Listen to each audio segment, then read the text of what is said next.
사도행전 27장 24절에서 26절까지 말씀을 다 같이 봉독하시겠습니다.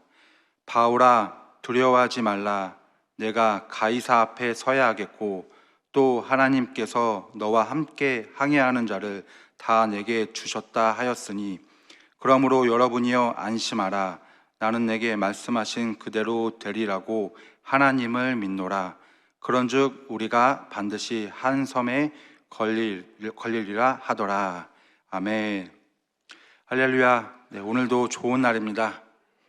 오늘 저는 사도행전 27장 24절에서 26절까지의 본문 말씀을 가지고 사도 바울의 믿음, 이와 같은 제목으로 여러분들과 함께 은혜를 나누고자 합니다. 한번 제목을 따라해 보시겠습니다. 사도 바울의 믿음.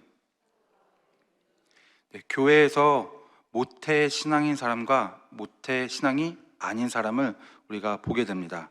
모태 신앙인 사람은요, 어렸을 때부터 가족들과 함께 신앙생활을 해왔기 때문에 믿음이 차곡차곡 쌓여서 또 열심히 주님을 섬기며 봉사하며 나아가는 사람이라고 우리는 보통 인식을 하게 됩니다.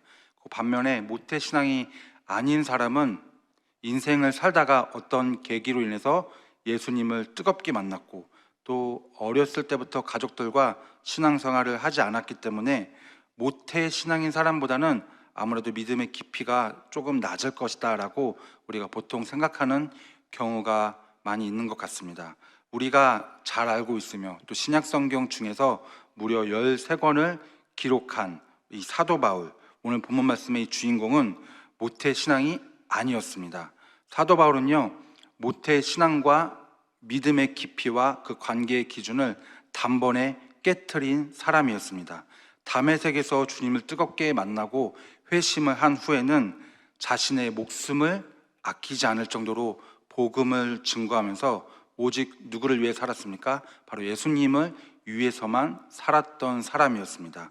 믿음의 깊이는 신앙의 시간, 즉 신앙생활을 얼마나 오래 했는지와는 반비례하는 것입니다. 신앙생활을 내가 오래 했다고 해서 믿음이 좋아야 하는 이유가 없는 것이고요, 또 신앙생활을 오래 하지 못했다고 해서 믿음이 좋지 않다는 이유도 없다는 것입니다. 우리는 그 사실을 오늘 본문에 나오는 사도 바울을 통해서 확인을 할 수가 있는데요, 사도 바울이 회심할 당시의 나이가 성경학자들의 연구로 따지면 대략 20대 후반이라고 하였습니다. 그래서 20대까지, 그러니까 사도 바울은 20년이 훨씬 넘는 시간 동안 예수 믿는 사람들을 때리고 죽이고 그렇게 박해하는, 그렇게 악행을 저질렀던 사람이었습니다. 사도 바울은 그러다가 딱 한 번의 회심으로 인해서 완전히 자신의 모든 인생관과 또 모든 믿음이 180도 바뀌는 그러한 경험을 하게 되었습니다. 믿음을 정의하자면요, 이 믿음은 하나님을 향한 소망입니다. 그래서 히브리서 11장 1절 말씀에도 믿음은 바라는 것들의 실상이요라고 말씀을 하고 있습니다. 그런데 그 소망은요, 무엇이 따라야 됩니까? 바로 우리의 간절함이 따라야 하는 것이죠. 간절한 믿음으로 기도하는 사람이 진짜 소망을 가진 사람이라고 말할 수 있는 것입니다. 하나님은 종종 우리의 간절한 믿음을 시험을 하시는데요, 그 시험하는 시험거리는 바로 절망과 고난입니다. 이 절망과 고난을 통해서 우리의 믿음이 더 간절해지고 더 자라나기를 하나님께서는 계속 시험을 하십니다. 사도 바울에게도 당연히 시험이 있었죠. 그래서 하지만 사도 바울은 진짜 소망을 가지고 정말 하나님께 간절한 믿음으로 나아갔던 사람이었습니다. 오늘 본문 말씀을 통해서요, 사도 바울의 그 믿음에 대해서 우리가 한번 은혜를 나눠 보았으면 좋겠는데요, 먼저 사도행전 27장, 이 27장을 짧게 요약을 하면요, 배를 타고 가면서 로마로 압송되는 사도 바울의 그 모습을 나타내고 있습니다. 그리고 사도 바울 혼자만 그 배를 타고 있었던 것이 아니라 일행들이 있었는데요, 그 사도 바울과 일행들에게 유라굴로라는 그 광풍이 찾아오게 되고 또 배가 침몰될 것 같은 그 어려운 상황 속에서 소망의 믿음으로 또 간절한 믿음으로 하나님께 간구하며 나아갔던 우리가 그들의 모습을 볼 수가 있는 것입니다. 여러분, 사도 바울이 로마로 압송된다는 것, 이 로마로 압송된다는 것이 어떤 의미를 가지고 있는지 아십니까? 바로 결국에는 죽음을 맞이할 수도 있다는 것이었습니다.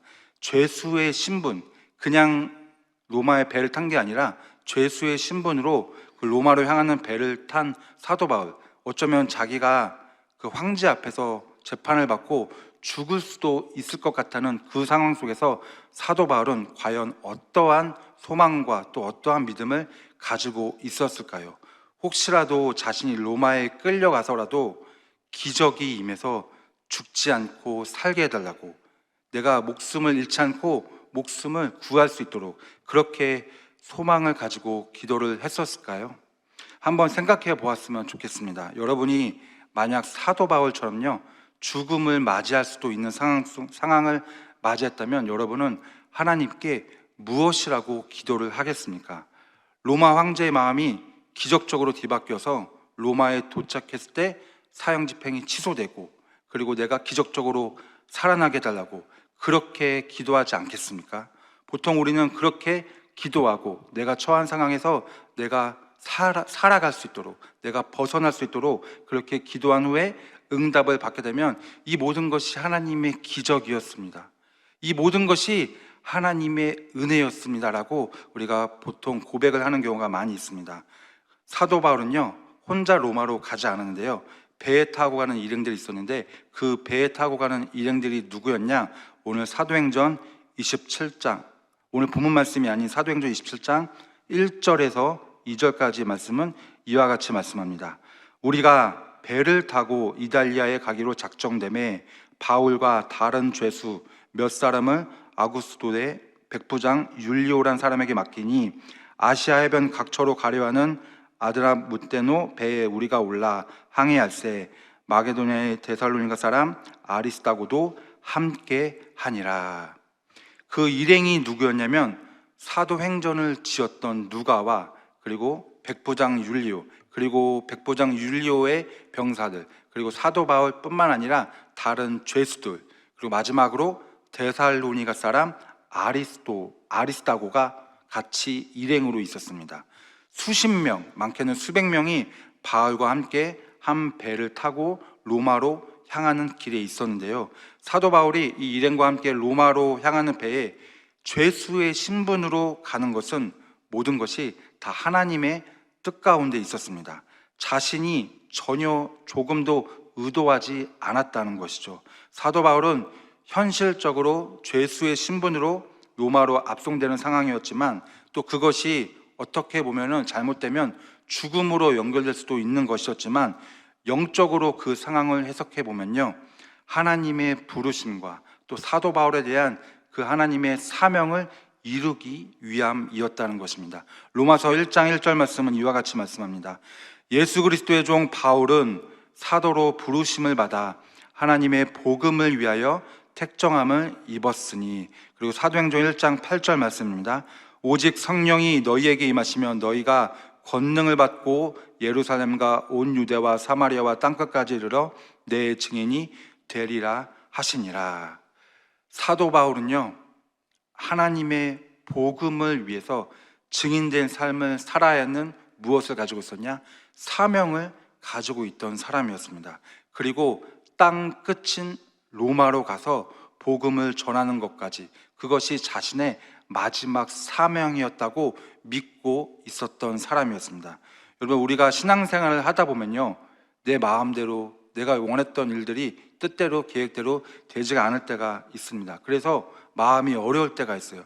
그 일들이 돼야 되는데, 해결돼야 되는데, 넘어가야 되는데 그렇지 않아서 우리의 마음에 시험이 찾아올 때가 있습니다. 또 답답한 마음도 들 때가 있는데요, 그런데 가만히 보면요, 우리가 교회에 와서 그 문제들을 놓고 믿음으로 기도하면서 어느샌가 하나님께서 그 믿음에 대해서 확신을 주십니다.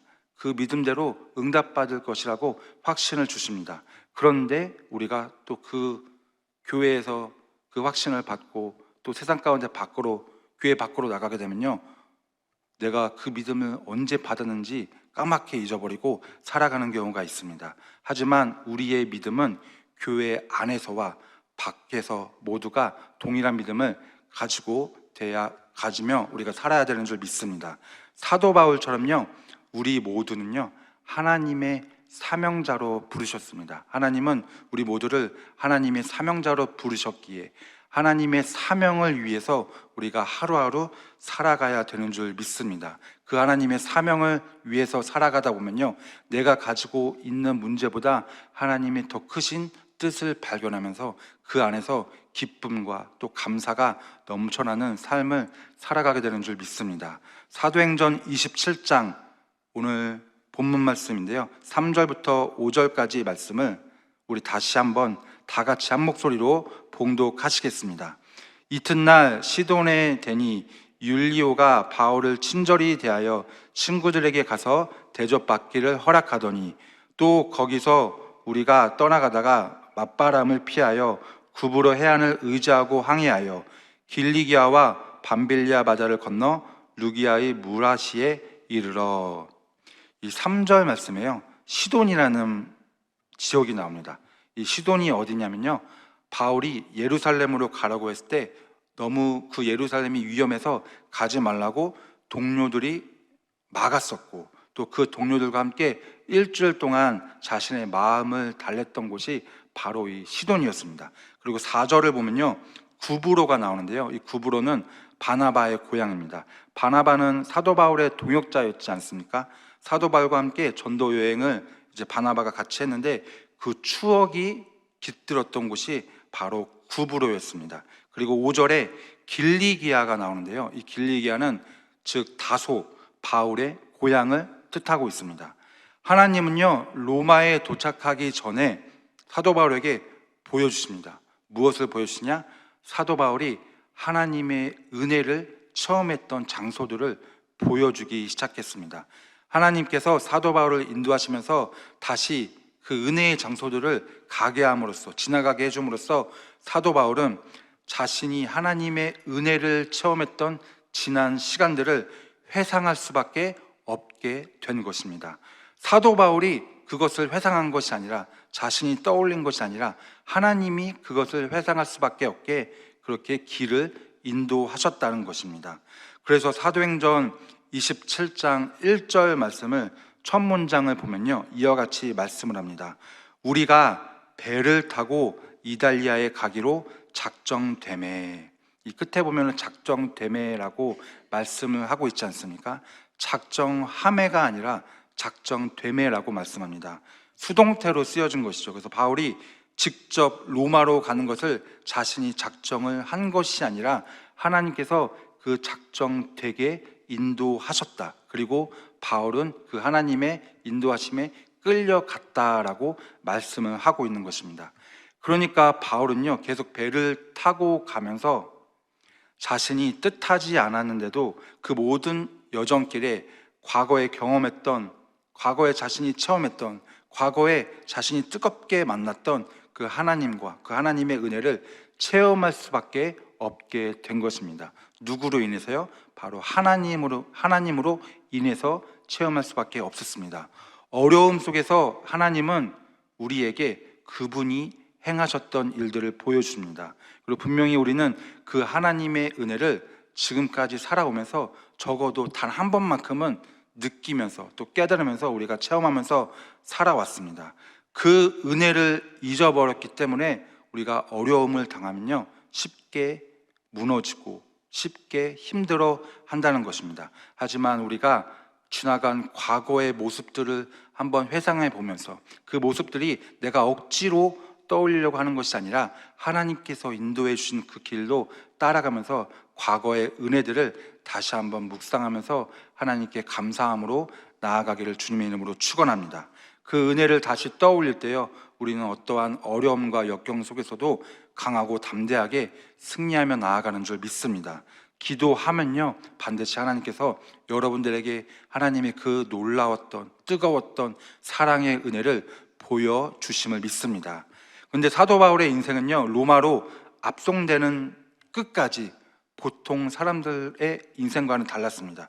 아니, 우리의 인생과도 달랐다고 말씀을 드릴 수가 있는데요, 무엇이 달랐냐면 사도 바울은 수명을 다하는 데까지 살지 않았고, 바로 사도 바울은 사명을 다하는 데까지 살았다는 것입니다. 대부분의 사람들이 아마 이렇게 생각을 할 겁니다. 죽음을 맞이하는 것보다 조금이라도 더 오래 살기를 원한다. 조금이라도 오래 사는데 더 건강하게 살았으면 좋겠다. 그래서 건강하게 오래오래 살자. 대부분 이렇게 마음을 먹고 또 이렇게 고백하면서 인생을 살아가는 분들이 많이 계시는데요. 그런데 사도 바울은 대부분의 사람들과, 이런 생각을 가졌던 대부분의 사람들과 정반대의 가치관과 믿음을 가지고 살았습니다. 수명보다 사명을 더 중요하게 여겼던 사람이었습니다. 그 모습을 어떻게 확인할 수 있냐면요, 오늘 본문 사도행전 27장 24절 말씀인데 우리 다 같이 한 목소리로 봉독하시겠습니다. 바울아, 두려워하지 말라. 내가 가이사 앞에 서야 하겠고 또 하나님께서 너와 함께 항해하는 자를 다 내게 주셨다 하였으니. 풍랑을 맞이했던 그 배에 있었던 사도 바울. 그런데 사도 바울은 하나님께서 어젯밤에 자신에게 나타나서 했던 그 말씀을 잊지 않고 있었습니다. 그리고 하나님이 주셨던 그 말씀을 일행들에게 그대로 전하기 시작합니다. 오늘 본문 사도행전 27장 25절부터 26절까지 말씀도 다 같이 한번 읽어보겠습니다. 시작. 그러므로 여러분이여 안심하라. 나는 내게 말씀하신 그대로 되리라고 하나님을 믿노라. 그런즉 우리가 반드시 한 섬에 걸리리라 하더라. 사도 바울은 하나님의 사명자였지 않습니까? 그래서 자신과 함께 배를 탄 일행들의 구원을 위해서 기도하면서 하나님이 주신 무엇을요? 안심하라고 그 안심을 선포하기 시작했습니다. 여러분이요 안심하라. 여러분 안심하라.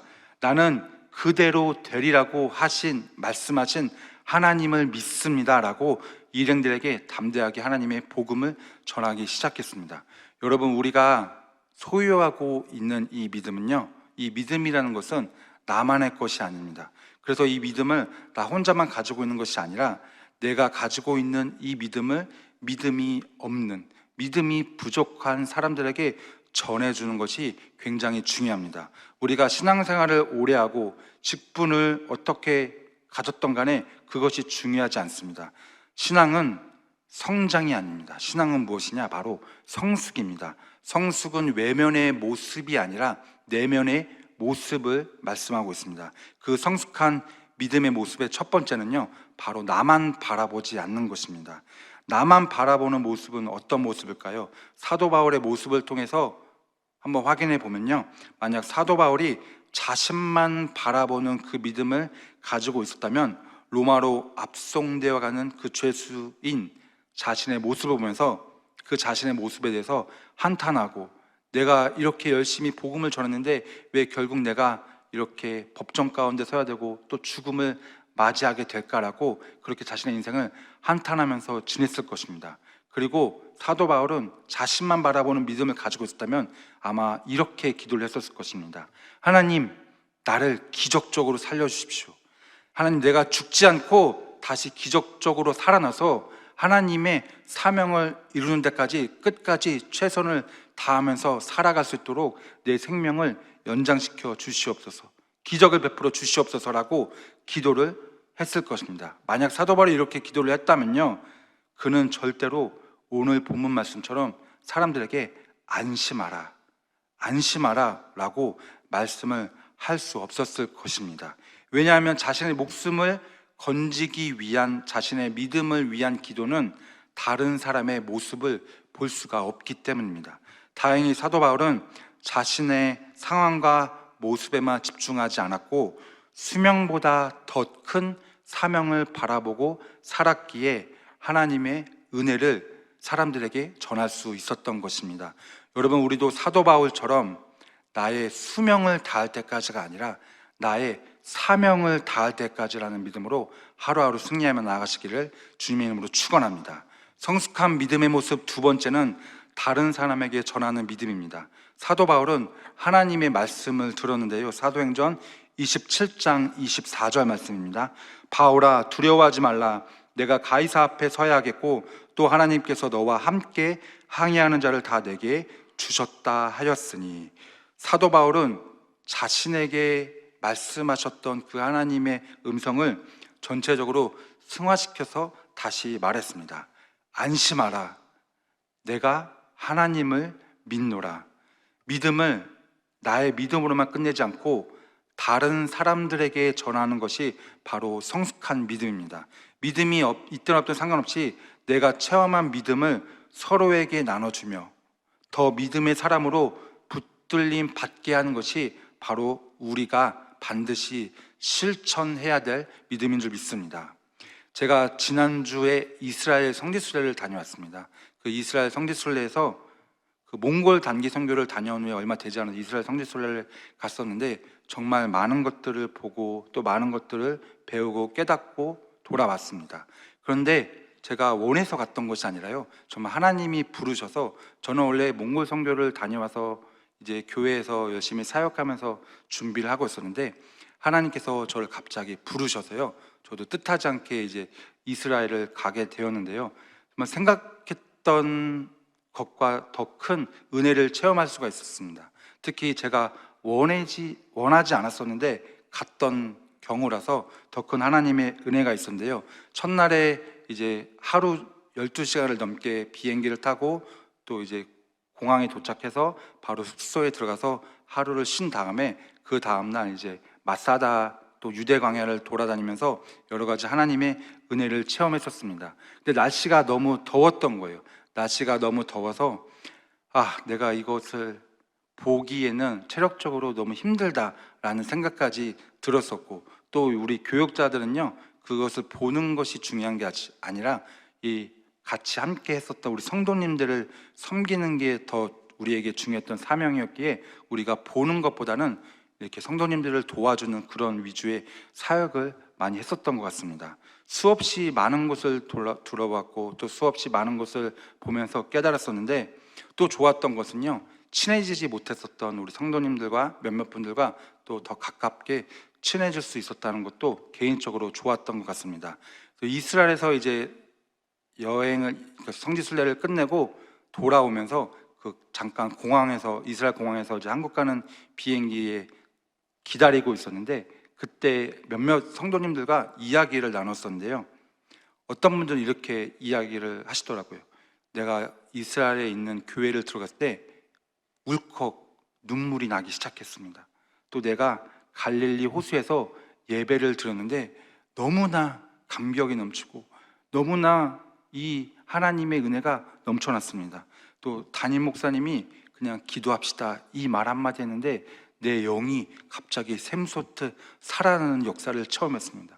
예수님의 발자취에 손을 대기만 했는데 갑자기 성령이 내게 임하였습니다. 이렇게 고백을 하는 많은 우리 성도님들의 몇몇 인터뷰를 제가 하게 되었는데, 아무래도 이스라엘이라는 곳이 이제 한국보다는 예수님이 계셨던 곳이고 예수님이 생활하셨던 곳이기 때문에 아마 더 큰 은혜가 우리 이스라엘 성지순례 팀 가운데 있었던 것 같습니다. 그래서 이스라엘에 다녀오신 분들이 지금도 아마 생각을 많이 할 거예요. 지난주까지만 해도 내가 이스라엘에서 정말 예수님의 그 삶을 깨달으면서 또 예수님의 삶을 체험하면서 나아갔던 것을 잊지 못하며 살아가지 않을까, 지금도 그렇게 생각을 하지 않을까 싶습니다. 이스라엘 성지순례를 다녀오신 분들에게 제가 그냥 조금 정중히 부탁하기는요, 우리가 이스라엘 성지순례를 정말 하나님의 은혜 가운데 다녀왔는데 그 이스라엘 성지순례에서 받았던 은혜를요, 나 혼자만 간직하는 것이 아니라 이스라엘 성지순례를 가지 못했던 분들, 가고 싶었는데 상황이 안 돼서 못 갔던 분들에게 그 은혜를 함께 나눠주시기를 주님의 이름으로 축원합니다. 우리가 그 은혜들을 함께 나누고 이제 이스라엘 성지순례가 또 내년에도 내후년에도 또 이어진다면요, 그 은혜를 담고 우리가 또 이스라엘 성지순례 처음으로 가는 분들에게 더 크신 하나님의 뜻과 계획이 임할 줄 믿습니다. 그래서 우리가 받았던 이 은혜를, 우리가 받았던 이 하나님의 사랑을 사도 바울처럼 세상 사람들에게 전하고 일행들에게 전하며 나아갈 때에 우리는 하나님께 더욱더 쓰임받으며 하나님께 더욱더 합당한 자녀의 삶으로 살아가게 되는 그런 거룩한 믿음의 길을 걸어가게 되는 줄 믿습니다. 오늘도 그러한 믿음의 고백을 통해서 여러분들 한 분 한 분이 하나님과 더욱더 가까워지는, 하나님께 더욱더 쓰임받는 그러한 귀한 인생길 되시기를 주님의 이름으로 간절히 축원드립니다. 기도하겠습니다. 살아계신 하나님 아버지, 우리가 사도 바울의 그 믿음처럼 하나님께 받은 그 은혜를 다시 한번 묵상하며 그 은혜를 잊지 않고 이 모두 어려운 상황 가운데서 승리하며 나가는 믿음의 자녀들 되게 하여 주시옵소서. 우리의 모든 믿음이 부족하고 연약하고 땅에 떨어질지라도 하나님께서 다시 붙들어 주시고 다시 한번 그 믿음을 통하여서 하나님의 나라가 확장되게 해 주시옵시고, 또한 이 믿음이 필요한 자들에게 우리가 그 믿음을 전하며 은혜를 전하며 하나님의 귀한 도구로 쓰임받는 삶이 되게 하여 주시옵소서. 오늘 또 귀한 마음으로 하나님께 예물 올려드리는 손길을 기억하여 주시옵시고, 그 손길 위에 믿음 위에 마음 위에 30배, 60배, 100배의 복을 더하여 주시옵소서. 또한 하나님께서 이 예물들을 통하여서 우리 여의도 수목원 분당교회를 통하여 하나님의 나라가 더욱더 확장되게 하여 주시옵시고, 하나님의 크신 성령의 역사가 이 분당 땅 가운데 임하게 하여 주시옵소서. 감사드리며 예수님의 이름으로 기도드립니다. 아멘. 하늘에 계신 우리 아버지여, 이름이 거룩히 여김을 받으시오며 나라가 임하시오며 뜻이 하늘에서 이루어진 것 같이 땅에서도 이루어지이다. 오늘 우리에게 일용할 양식을 주시옵고, 우리가 우리에게 죄 지은 자를 사하여 준 것 같이 우리의 죄를 사하여 주시옵고, 우리를 시험에 들게 하지 마시옵고 다만 악에서 구하시옵소서. 나라와 권세와 영광이 아버지께 영원히 있사옵나이다. 아멘. 할렐루야. 하나님께 영광의 박수 올려드립니다. 네, 이제 기도하는 시간입니다. 나라와 민족을 위해서 또 여의도 순복음교회와 이영은 대표 총회장님의 사역을 위해서 기도해 주시기 바랍니다. 그리고 우리 여의도 순복음 분당교회와 황선욱 담임 목사님의 사역을 위해서 기도해 주시기 바랍니다. 또 성령 충만과 개인 문제 해결을 위해서 또한 오늘 주신 말씀을 생각하시면서, 그리고 오늘 저녁 오후 8시 30분에 블레싱 대한민국이라는 제 뒤에 위에 보이시죠? 현수막이 달려 있는데요.